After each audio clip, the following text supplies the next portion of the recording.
phone here so we can set that down. I'm going to let Jason handle this.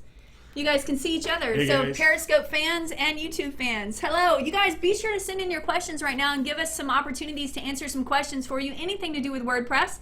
We are going to go ahead and start though with a lot of our comments that we have on our YouTube channel already. And I'm going to pass it off to Jason Merrill here, who is one of our lead developers here at WebTegrity. He can answer, you know what, will you start with your question, with your issue about MotoPress? My issue with MotoPress. Yeah, we've been talking about MotoPress. If you guys watch our YouTube channel, you know that we have a review that we've done. He and I both have done individual reviews on MotoPress.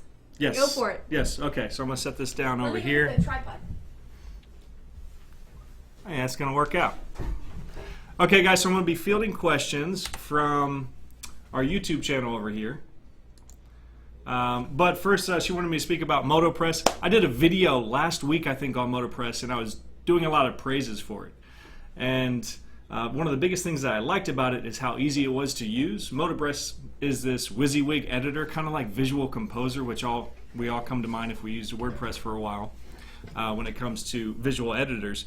My issue that I've discovered with it this week is it's very limited on any type of custom designs that you need to do with it. So as a developer, if you're trying to mimic a design that the client has in mind, you're going to come across a lot of troubles when you start putting custom classes into MotoPress, and I discovered that early. I kept trying to put a span inside of the text editor, and it kept getting rid of it. So that's my biggest gripe with MotoPress right now. It's super easy to use. Yeah. And I like that that even if you know nothing about code or website design or structure, you can just drag and drop stuff and make some pretty cool pages. Absolutely. But anything beyond simple design gets really frustrating.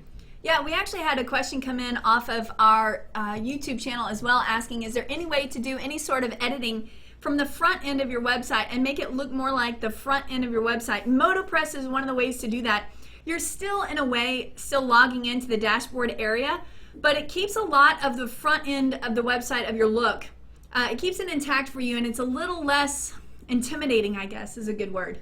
Yeah, but very simple, very basic layout design. You pop open Visual Composer on some themes, and you could scroll forever with how many options you have. Absolutely. They're not immediately understandable as to what they are. Yep. So MotoPress is still an option for us, but I think it's going to be a challenge to do custom designs on one page without using MotoPress, and then allow the customer to go onto the other pages to make the edits they want. Just realize, don't touch this page with MotoPress. That's very true. Awesome. Well, hey, if you have questions, be sure to send them in. If you're periscoping with us right now, if you're scoping, go ahead and you can send us any questions. Send us some hearts. We'd appreciate it. If you're on our live YouTube channel, we appreciate you tuning in. You're more than welcome to jump on chat and ask us any questions, or you can tweet to us over at WebTegrity. Send us a tweet, and we'll try to answer those questions. But for right now, we're going to go ahead and reference our YouTube channel comments, because there are a ton. And we're very blessed to get a lot of interaction on our YouTube channel. One of the questions that came in just 10 hours ago from Mike, says, does your firm frequently use Avada for client sites? If so, can you show me which ones you did, even though no coding is required, is still pretty overwhelming for a non-designer. So Jason and I both agree that Avada, which is one of the biggest, if you're not familiar with Avada, it is the best-selling theme over on themeforest.net for WordPress. It is an option overload theme, and we've talked about that, and we have a couple of videos on our YouTube channel that talk specifically about Avada and how complicated it can be.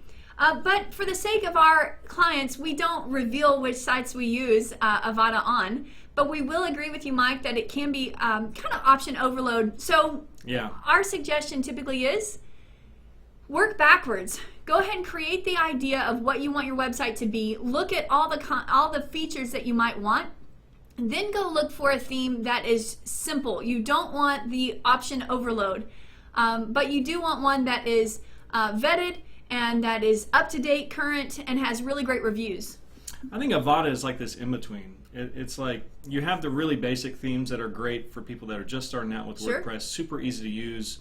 And then you have Avada, which is option overload, but man, the designs that you can get out of Avada, it's a couple of clicks. Crazy. Yeah, and a couple of clicks. But then you have custom development. which is like once people transition into custom development, just take that leap and learn that code, it's almost as if Avada is more of a hassle. Very true. Once you learn how to build on your own, it's like you don't want to go back. You get a little spoiled. You do, because you're going to be running themes that are now more streamlined, more simple, and not nearly as option overload, so you're not nearly as distracted or running such a robust, heavy system. Here's a good question. Avada theme versus X theme. Which is heavier? Yeah, so which is heavier? So I've actually heard some negative things recently about X theme. I've heard great things about both Avada and X theme. But recently I've had a couple clients that have purchased X theme and they keep running into theme conflicts with plugins and different things like that. What's your experience? I think both of them are going to be heavy. Good point. I mean, I think when it comes to Avada, whenever we build a new design for a client, I say we're only using maybe about 30% of the options in Avada. I mean, it's a really heavy theme, and the X theme is no different. They're built to be the ultimate versatile platform for you to build any kind of website, and it is. I mean, we have dozens of websites on Avada, and you wouldn't be able to tell unless you're a developer and knew how to peek under the hood that we've used the same theme for all of them. But because it's so versatile, it has to come with all these heavy options. I mean, it has the shopping cart in it. It has WordPress inside of it. I mean, it has so many options that, like 4 Jason's different saying, sliders, I think. Revolution slider, Fusion slider, Layer slider. And why would you even need all of that ever? So while we love these themes and they're pretty phenomenal, they really can be intimidating even for a new person at WordPress. So I would say be very cautious of it, or do like you're doing now. Tune into somebody with WordPress experience. Get on a YouTube channel and watch some tutorials specifically about Avada. Always reference the documentation of any theme that you're purchasing. And of course, you'll have support from the theme author. And that's really your go-to team no matter what. That's really the team you want to connect with because they know that theme like the back of their hand. Yeah, and if you build websites for a living and that's what you want your career to be, take that leap. Learn custom code. You'll never go back. Absolutely. Ever. We're hearing in from live chat that the X theme is awesome, but it does have a learning curve. And I think that that's true in a lot of ways. We do see a learning curve when it comes to those themes that have option overload. But one of the things Jason and I both have said, that if you take on one of these themes like Avada or the X theme and you really, really, really learn it, you understand all of its means of customization, you can typically turn that theme into any looking website that you want, and you wouldn't necessarily have to use any other theme. You would still want to buy a license every time you use it, but you can make 15 websites look completely different using that exact same theme if you learned it that well. That's true. There are limitations though. I'm not extremely familiar with the X theme, but Avada does have its limitations as well, so you want to be careful that if you are doing this for clients, that you're letting them know there will be some restrictions on design.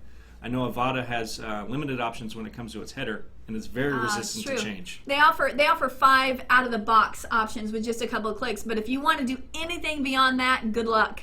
Yeah, good luck. Avada is one of the things you do not want to get under the hood beyond CSS changes. Even if you are able to unwind that bird's nest of code, anytime you update the theme, you're saying goodbye to it or looking at a broken website.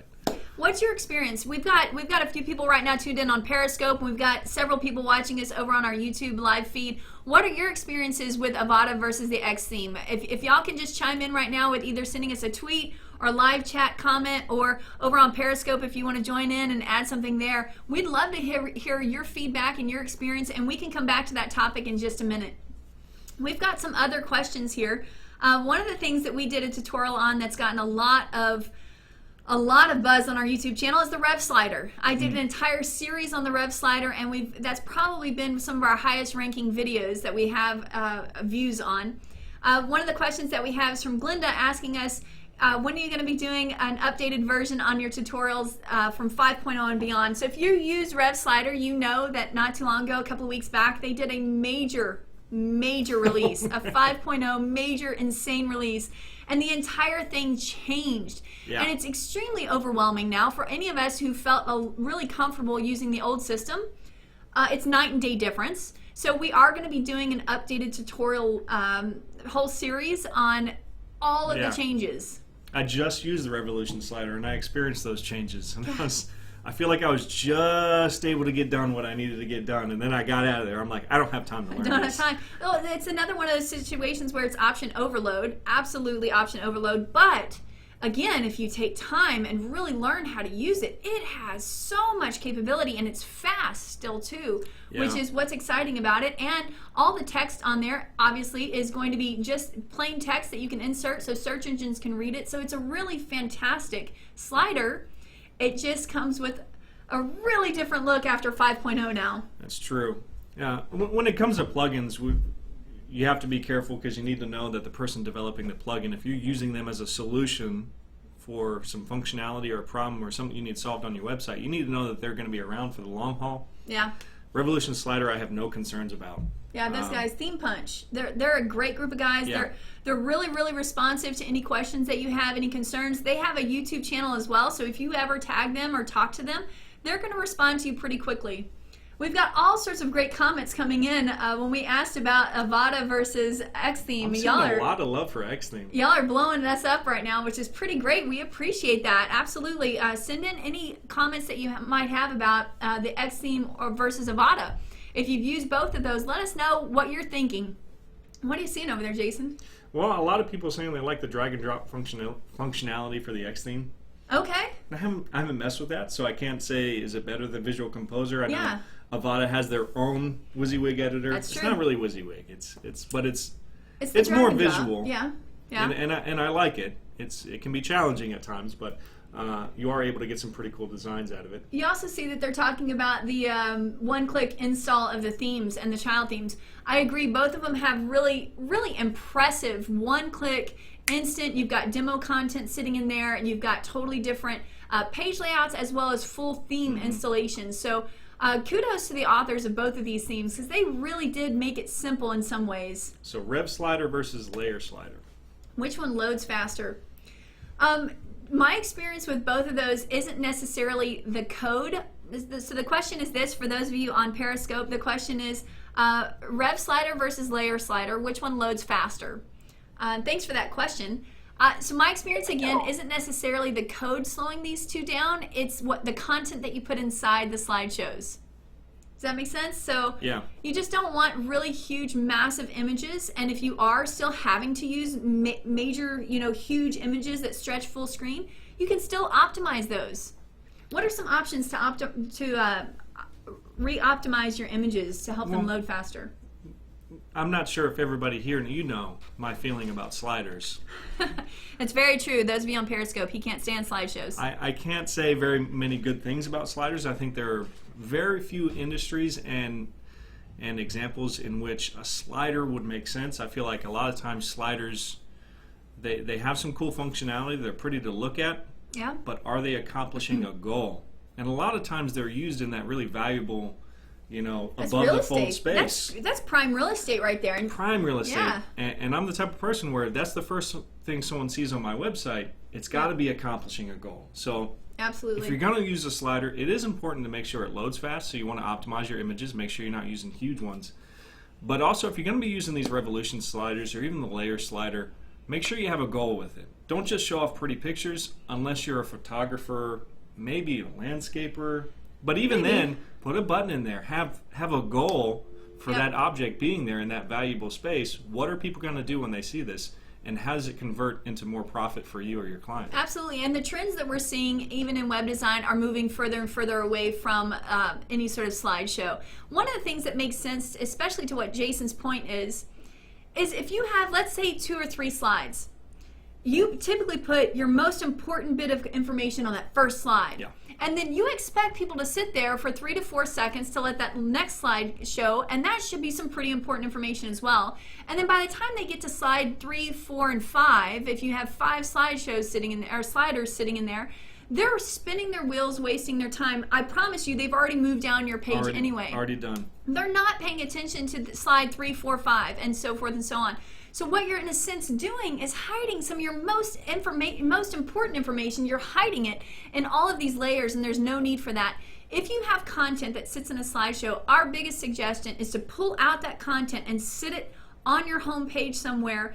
like he's saying, even in the first fold, before they begin to scroll down, sit that information in the first fold so that people are able to see it quickly, easily, click on it, and do something. There was a study that shows sliders get 1% click-through rate. 1%. 1%.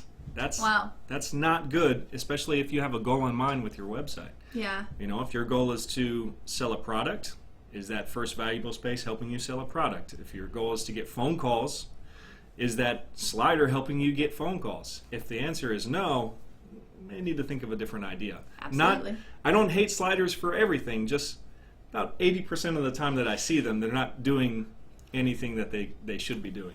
I think it's fun to have a little bit of a wow factor. I know some people say that to have some movement breathes a little bit of life into a website, and I would agree to some extent, but there are other ways to do that these days as well. With really great and easy, very lightweight code, you can have a little bit of movement with the lazy load. You've probably seen that as you've looked through different theme options. You see things kind of fade into place as you scroll down the page. That's called lazy load, and all that is some CSS that allows your page to load very quickly and then have a little bit of a wow factor as you scroll through a page.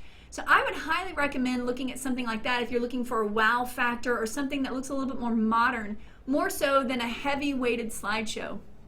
We've got all sorts of questions coming in and a really great conversation happening over here on our YouTube channel. So thanks so much for those of you that are tuning in. Please be sure to chime in. We're not stuck just talking about the Rev Slider or Avada. If you have questions right now on your website and you want us to take a look at it, will you send in those questions? You can tweet to us or you can come to our live chat on our YouTube channel, or if you're scoping with us on Periscope, send out a question to us. We'd love to give you an answer. We have just a few minutes left in the show here. We're going until about 11:30, so stick with us and ask any questions that you may have. Got a good one here for you. Do we use a page builder for the WebTegrity website? Do we use a page builder for the WebTegrity website? Okay, thank you, Percy, for bringing in a question off of our YouTube channel. So we actually don't use any sort of a page builder, a MotoPress or a Visual Composer or anything like that on our existing WebTegrity.com website. And I'm going to actually let Jason talk to you about it because he's the one that built the website. So if we're going to be selling our services to do things the right way, we got to make sure we build our website absolutely the right way. I do use a framework. I use Foundation, but everything is custom coded with HTML and CSS.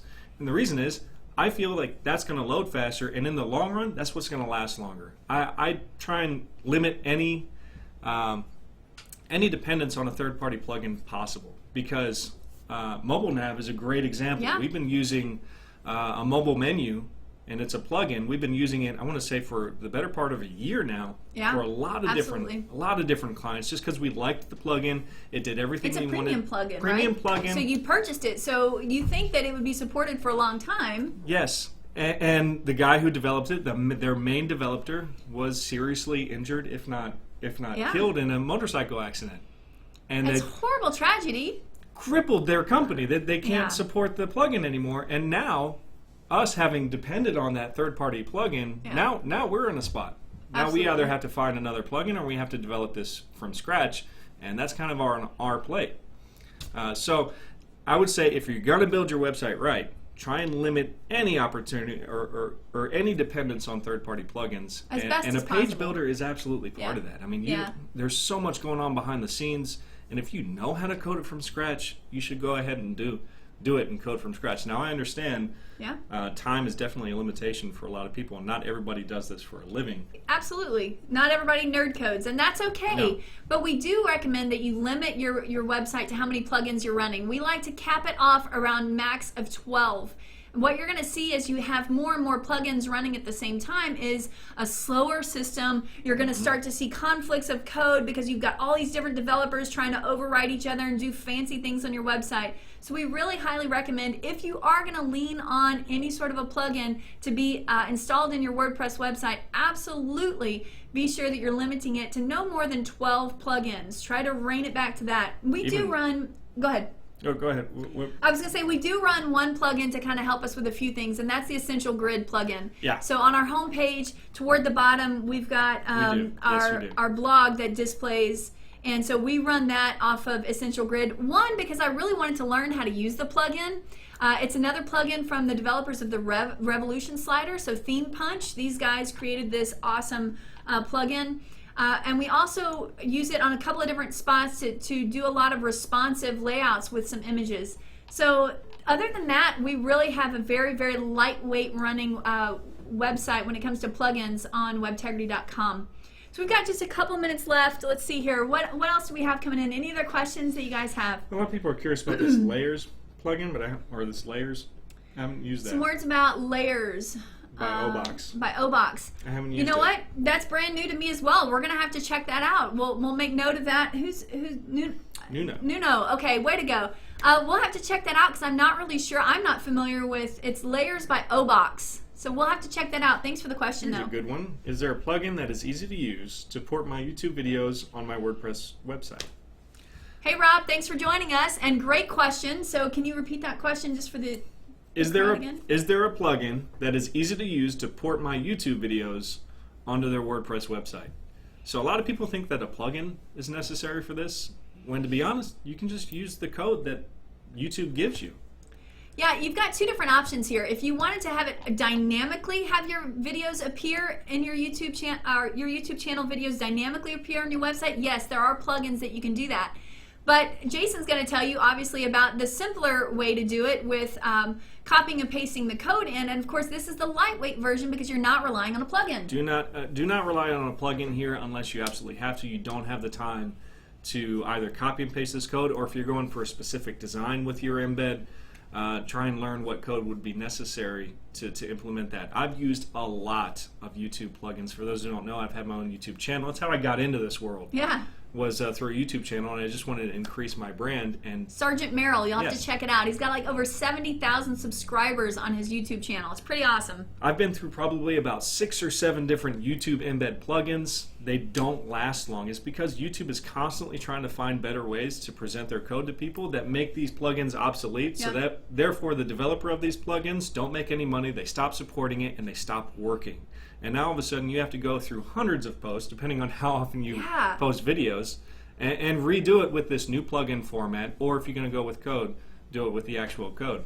Hi, Evan. Thanks for tuning in. We see you saying hi. Thank you. If you go to YouTube and you hit this share button, there's a little embed tab right there. Just copy and paste that. If you're okay with the way this looks, it's going to be a little window, and here you can control the height and width of it. Just do a show more, and you can open that up, and you can select the different options there. Here you can control video size. This didn't used to be here, so a lot of people still don't know about this. This makes it a lot of plugins obsolete. And like I said, if a plugin isn't getting downloaded, if a plugin isn't being used, and the premium version of that plugin isn't being purchased, the developer is going to abandon it, and then you're on your own. Then you're on your own. So this is a really great way to do it. The lightweight version of it is just to grab that embed code, copy and paste it. Of course, you definitely want to check your theme to be sure that that video still does a responsive version of that video, because you're sitting in an iframe. So some themes do not support iframes to shrink down and be responsive. And if you're struggling with that,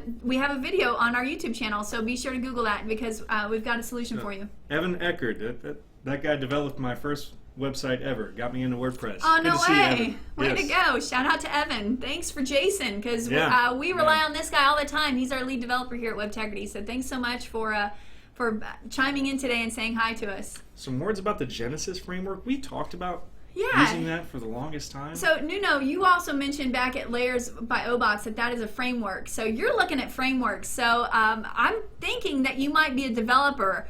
Are you complete, total, like, code from scratch PHP WordPress developer? Are you in the codex? Or are you looking more? Are you kind of an in between where you know a lot to be dangerous? Because you're seeming to look for more frameworks.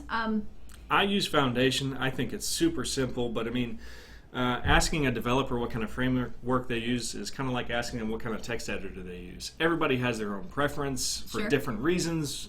They like to take the shortcuts that the framework offers in different areas, and some areas are better with different frameworks. Sure. A lot of people like Bootstrap, but that one can be a little swollen, and it's a little bit harder for me to explain to people than Foundation. So I use Foundation. Yeah. I think it's really simple, and really all I'm using a framework for, there's a lot of things you can use it for, but all I use it for is for the website structure. So my rows are going to be handled by Foundation, my columns are going to be handled by Foundation, And I really like its push-pull functionality.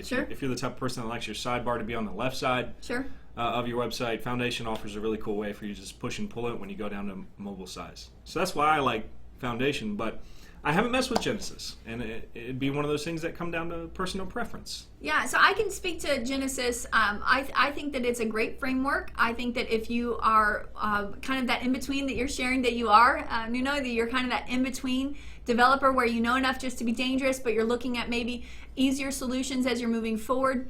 Genesis is pretty great. Of course, you have to run a theme that functions with it. So I don't think that there are necessarily limitations there, but there could be additional costs there. Carrie Dills is a really fantastic developer out of Fort Worth, Dallas-Fort Worth area. If you get a chance to connect with her, she swears by the Genesis framework. So you want to check her out. She's on Twitter a lot. You can certainly chime in with Carrie Dills over there and get some questions answered about Genesis.